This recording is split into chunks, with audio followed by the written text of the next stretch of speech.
Assalamualaikum warahmatullahi wabarakatuh. Anak-anakku, selamat pagi. Anak-anakku, mudah-mudahan kalian dalam keadaan sehat walafiat. Anak-anakku yang hebat, anak-anakku yang luar biasa. Kita masuk ke materi yang pertama tentang pembelahan sel. Materi kita yang pertama, materi besar kita adalah reproduksi. Nah, ini adalah submaterinya tentang pembelahan sel. Kenapa harus dibicarakan tentang pembelahan sel? Nanti kalian akan lihat ya. Anak-anakku, untuk apa sih sel itu membelah? Kita lihat ya, sebentar.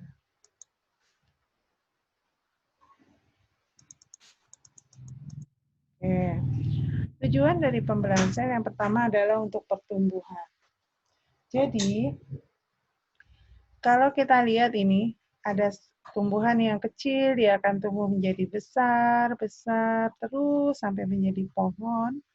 Kenapa dia bisa menjadi besar? Karena sel-selnya selalu membelah. Jadi pembelahan sel. Karena selnya membelah, yang tadinya 1 jadi 2, 2 jadi 4, 4 jadi 8, 16, dan seterusnya. Karena selnya bertambah banyak, maka dia akan tumbuh besar, besar, besar, dan terus besar. Jadi tujuan dari pembelahan sel yang pertama itu adalah untuk pertumbuhan. Yang kedua adalah untuk mengganti sel-sel yang rusak. Misalnya seperti ini. Ini tangannya luka, berarti ada selnya yang rusak di sini karena kena luka, misalnya karena kena pisau atau kena silet gitu ya. Maka untuk kembali lagi, ini selnya kembali lagi tertutup, tidak lagi luka, maka perlu ada pembelahan sel. Nah, ini tujuan dari pembelahan sel yang seperti ini yang terjadi pada peristiwa ini adalah untuk mengganti sel-sel yang rusak. Ya, yang ketiga, tujuan dari pembelahan sel adalah membentuk sel gamet atau sperma dan ovum. Ini adalah testis, ini adalah alat kelamin laki-laki. Nanti ini adalah bagian dari dalamnya, dia bisa menghasilkan sperma. Ya, jadi sperma dan ovum ini juga salah satu tujuan pembelahan sel, yaitu untuk membentuk sperma dan ovum. Ini hanya terjadi pada bagian-bagian tubuh yang tertentu. Anak-anakku, mulai jelas ya? Ada 3, yaitu untuk pertumbuhan, mengganti sel yang rusak, dan membentuk sel gamet. Apa itu? Sperma dan ovum. Sekarang kita ingat kembali tentang sel yang pernah kalian pelajari. Sel, bagiannya seperti ini. Subhanallah ya. Kalau aslinya apa berwarna-warni kayak gini, Bu Nur? Tidak. Ini kenapa dibuat berwarna-warni? Supaya kita enak nih ngelihatnya. Kita bisa membedakan ya bagian-bagian. Kita mulai dari yang bagian tengah, yang ini, warna ungu. Warna ungu ini namanya inti sel. Ya, warna ungu ini adalah inti sel. Ada apa di dalam inti sel? Inti sel yang pertama, dia punya dinding inti sel. Nih. Ya, lihat nih. Ini ada saluran, ada bolong-bolongnya nih. Ya, ada penghubung nih, ada bolong-bolong di sini. Ini buat apa? Nanti inti sel ini kan fungsinya sebagai pengatur seluruh kegiatan yang ada dalam sel nih. Maka informasi atau perintahnya itu akan masuk lewat sini. Kalian kan tahu kalau sel itu kan tidak bisa bicara. Kalau Bu Nur ngasih perintah misalnya, coba Siti berdiri, gitu kan, ada suara. Tapi kalau sel itu tidak. Jadi mereka berkomunikasi, itu bahan kimia yang bergerak, yang keluar, maka dia keluar dari sini. Ya, nih dari lubang-lubang ini, informasinya. Ini adalah inti sel. Kemudian di dalam inti sel itu, yang pertama tadi ada dinding inti sel, ya. Yang kedua di sini ada benang-benang kromatin, kromosom. Kromosom yang di dalamnya itu ada gen yang mengatur. Misalnya, kalau ini adalah sel rambut, maka ketika dia membelah, dia akan membentuk sel rambut, bukan sel kulit. Nah, kenapa bisa terbentuknya sel rambut? Karena gen pengatur yang ada di sini, yang ada di kromatin, benang-benang kromatin yang ada di kromosom ini, adalah gen yang bisa membuat sel rambut. Jadi dia tidak bisa membuat sel kulit. Jadi bisanya buat sel rambut misalnya. Kalau ini adalah sel kulit, maka dia ketika membelah dia akan membentuk sel kulit. Siapa penentunya? Siapa yang insinyurnya gitu ya? Maka dia adalah kromosom, kromatin yang di dalamnya ada gen. Kemudian yang kedua ada apa lagi? Ada anak inti sel. Anak inti sel inilah yang mengatur kegiatan di dalam sel. Jadi kalau inti sel fungsinya mengatur seluruh kegiatan yang ada dalam sel, kalau anak inti sel ya ini fungsinya mengatur kegiatan yang ada di dalam inti sel. Anak inti sel, nukleolus. Kalau inti sel namanya nukleus. Kalau anak inti sel namanya nukleolus. Oke. Sekarang kita lihat keluar sini ya. Nah, ini yang namanya retikulum endoplasma. Kalian boleh lihat di sini, ada bintik-bintik seperti ini. Ini disebutnya retikulum endoplasma bergranula, karena retikulum endoplasma ada dua. Ada yang bergranula dan ada yang tidak bergranula, atau disebutnya smooth, ya, yang bersih, yang halus. Ini retikulum endoplasma yang kasar. Kenapa kasar? Karena di sini ada bintik-bintik yang ada ribosom. Retikulum endoplasma ini fungsinya apa? Ini adalah penghubung antara inti sel dengan luar inti sel. Yang disebut di seluruhnya ini bagian luar ini namanya protoplasma. Jadi penghubung antara inti sel dengan luarnya. Di sini ya, tadi Bu Nur ada kelupa sedikit. Selain benang kromatin, kromosom yang dalamnya ada gen, selain nukleolus di sini juga ada plasma, ada cairan yang namanya nukleoplasma. Ya.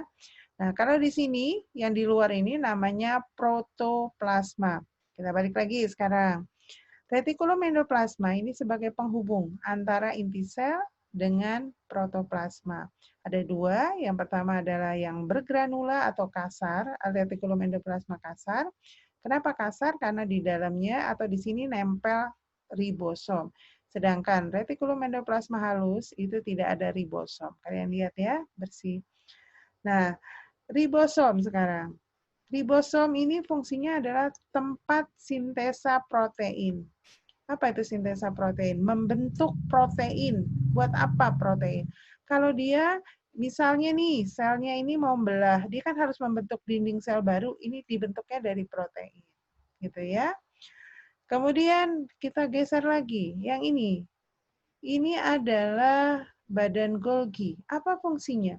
Badan Golgi itu fungsinya sebagai alat ekskresi, alat pembuangan. Kalau dari hasil metabolisme yang ada di sini, harus ada yang dibuang sampahnya yang nanti akan dilempar ke darah, nanti darah yang bawa tuh. Nanti dari darah dibawa, dibersihkan di ginjal, nanti keluar lewat urin kotorannya. Ya. Ini yang mengeluarkan dari sel, ini adalah badan Golgi. Nah, lihat ini ya, ini badan Golgi. Nah, ini adalah, ini diilustrasikan, ini adalah kotoran yang harus dibuang. Kemudian kita menemukan juga di sini.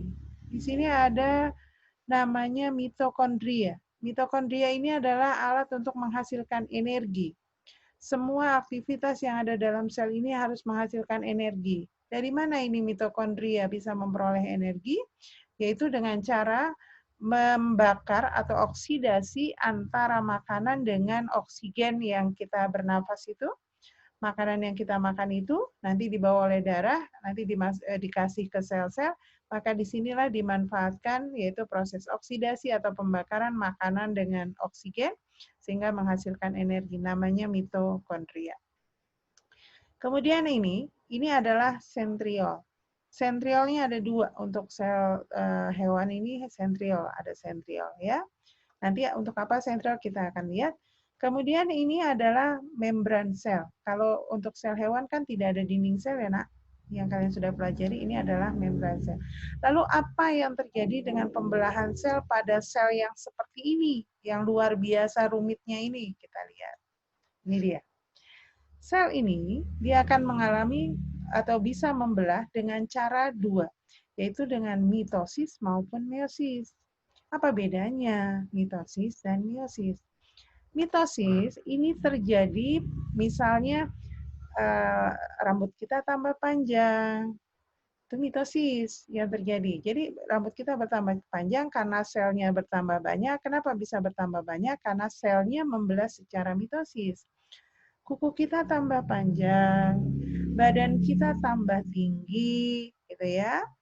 Itu karena mitosis. kita tambah gemuk gitu karena mitosis. Kemudian kalau meiosis bagaimana? Kalau meiosis ini adalah pembelahan yang terjadi selain yang terjadi mitosis, yaitu di sini, di alat kelamin. Kalau yang laki-laki itu terjadi di testis atau buah zakar, kalau yang perempuan adanya di ovarium atau di indung telur, ya. Selain ovarium untuk perempuan, ya, untuk yang wanita, selain ovarium, maka semua membelah secara mitosis. Kecuali di ovarium itu terjadi pembelahan secara meiosis. Kalau untuk laki-laki, seluruh tubuhnya itu selnya membelah secara mitosis kecuali pada sel kelaminnya, yaitu pada testisnya, buah zakarnya, itu pembelahannya, proses pembentukan sperma membelah secara meiosis. Kita sudah tahu ya perbedaan yang pertama antara mitosis dan meiosis. Kalau mitosis terjadi pembelahan pada sel tubuh, semua sel yang ada di tubuh kita bisa membelah secara mitosis, kecuali pada sel kelamin. Kalau yang perempuan itu terjadi pada ovarium, kalau yang laki-laki terjadi pada buah zakar, ini pembelahan secara meiosis. Jadi letaknya berbeda ya. Kalau mitosis di seluruh tubuh, kalau meiosis hanya terjadi pada sel kelamin. Itu perbedaan yang pertama. Yang kedua, tahapan. Tahapan mitosis itu ada 5. Ada interfase, profase, metafase, anafase, telofase. Cuma 5. Mitosis lebih sederhana. Sedangkan meiosis itu tahapannya sampai 9 seperti ini. Hampir sama kan? Interfase sama, profase sama, metafase sama, anafase sama, telofase sama. Balik lagi, profase sama kan? Metafase sama. Terus anafase sama juga, telofase sama. Jadi, kalau mitosis terjadi 1 kali tahapan, tapi kalau meiosis itu ada 2 kali tahapan. Jadi ada interfase, profase 1, metafase 1, anafase 1, telofase 1. Lanjut lagi tahapan kedua, profase 2, metafase 2, anafase 2, telofase 2. Jelas ya? Sekarang kita udah punya 2 nih perbedaan. Tadi letaknya di mana mitosis? Yang membelah secara mitosis itu adanya diletak di tubuh kita di mana? Ya, betul. Kalau ini ada di sel-sel tubuh kita. Kalau meiosis ada di mana? Di sel kelamin. Benar. Tahapannya kalau mitosis ada berapa? Ada 5. Betul. Kalau meiosis, tahapannya ada 9. Kita lanjut. Sekarang satu-satu. Mitosis. Tadi mitosis tahapannya profase, metafase, anafase, telofase. Sebelumnya yang pertama adalah interfase. Ini apa sih? Ini gambar apa sih, Bu Nur? Nah, ini adalah gambar sel, tapi yang difokuskan hanya kromosomnya. Kita balik lagi ya. Nih, ini kan sel segini nih. Set, nih ya, ini satu sel nih. Jadi pada tahapan awal interfase yang dilihat cuma yang ininya aja, kromatin. Yang lainnya dianggap tidak ada dulu. Kenapa? Karena yang berperanan nanti di kromatin. Kita balik lagi. Ya, kita balik sebentar. Oke.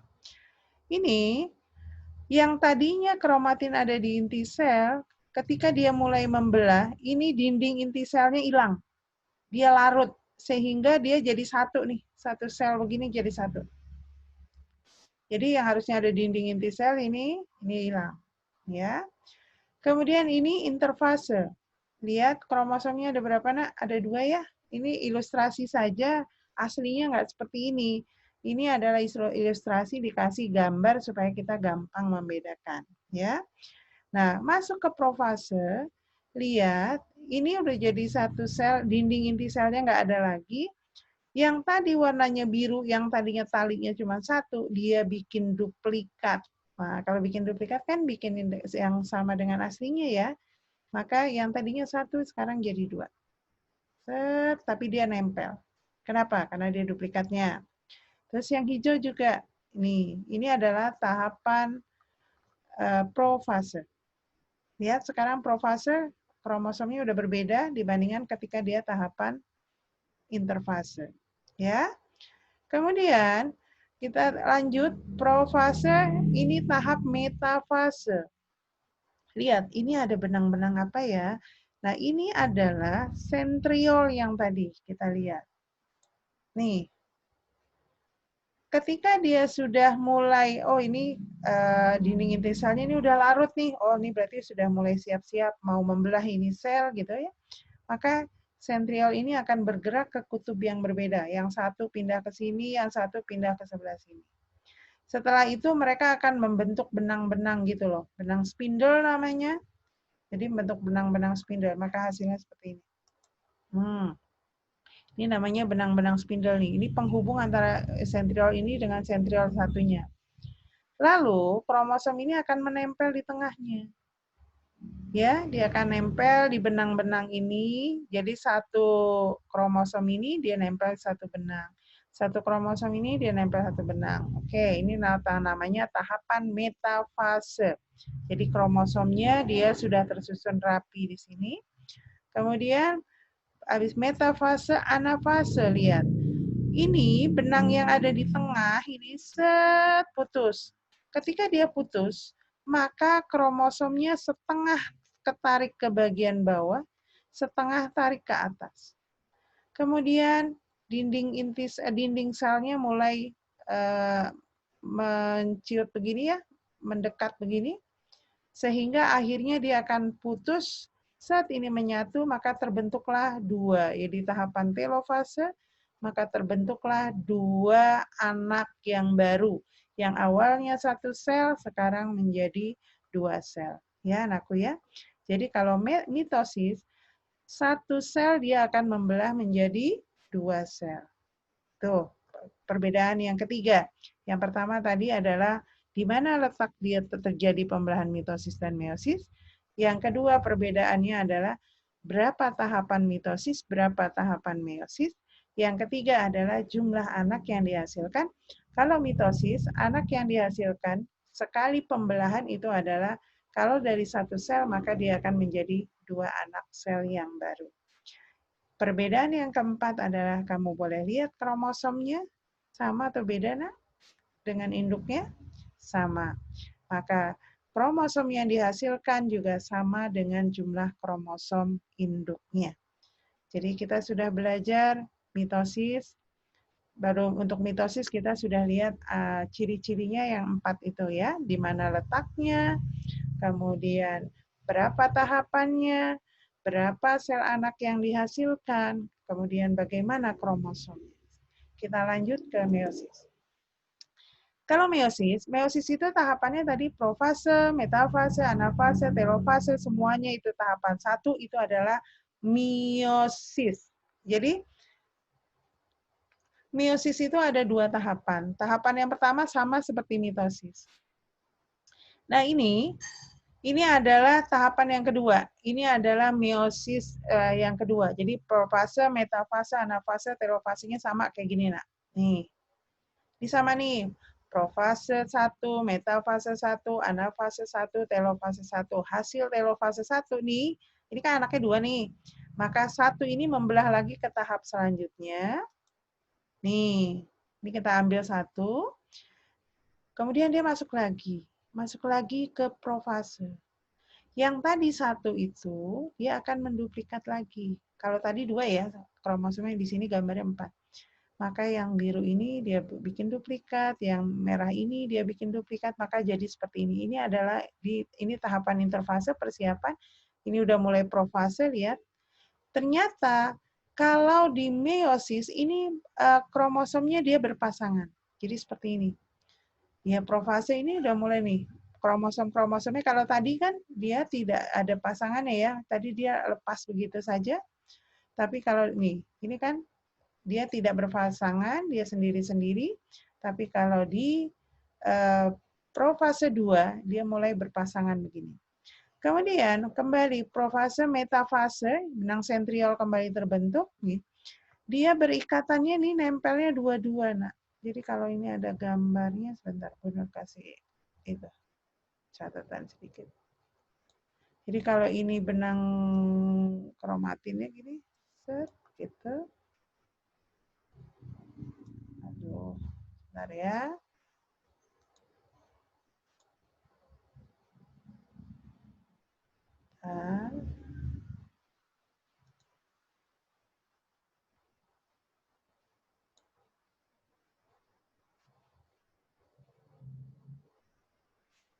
Nah, jadi satu benang spindle ini isinya 2. Kalau tadi kan 1 ya. Kalau ini satu benang spindle isinya 2.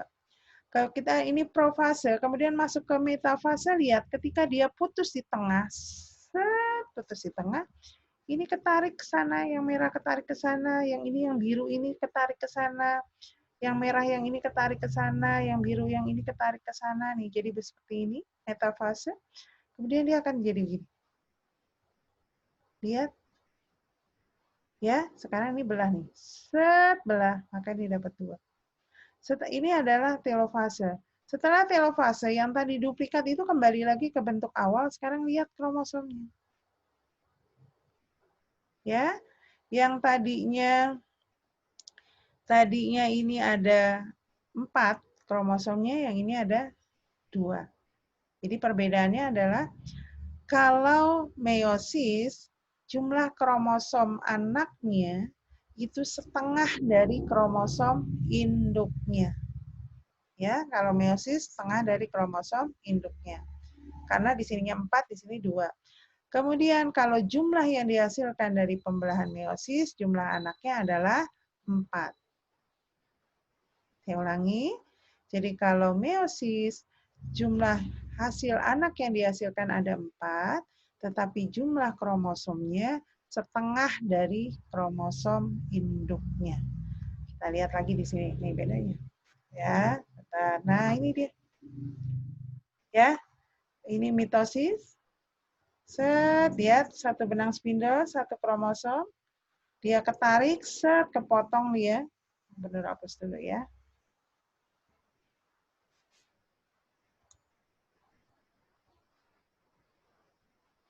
Bentar.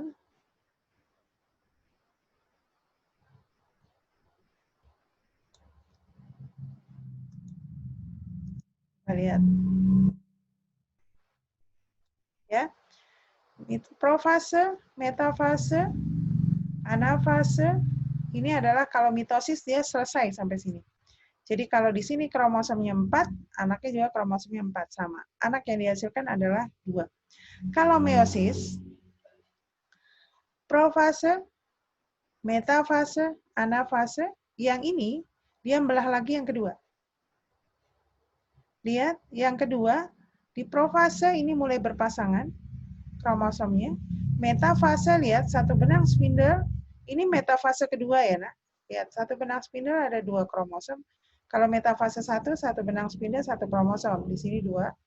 Ketika ini putus, masuk ke anafase dan telofase, lihat, maka ke sini tarik 1, 1 jadi 2. Ini 1, 1 jadi 2. Ya, 1, 1 jadi 2 di sini. Ini 1, 1 jadi 2. Maka ketika ini dia membelah ke telofase, nanti dia dapatnya gini. Jadi ini lihat, dapatnya setengahnya. Kalau di sini jadinya 4 awalnya, sekarang dia cuma 2. Jadi kalau meiosis, maka jumlah kromosomnya setengah dari kromosom induknya. Yang ini kalau mitosis, jumlah kromosomnya sama dengan kromosom induknya. Ya. Jadi seperti ini anak-anakku, inilah tentang mitosis dan meiosis.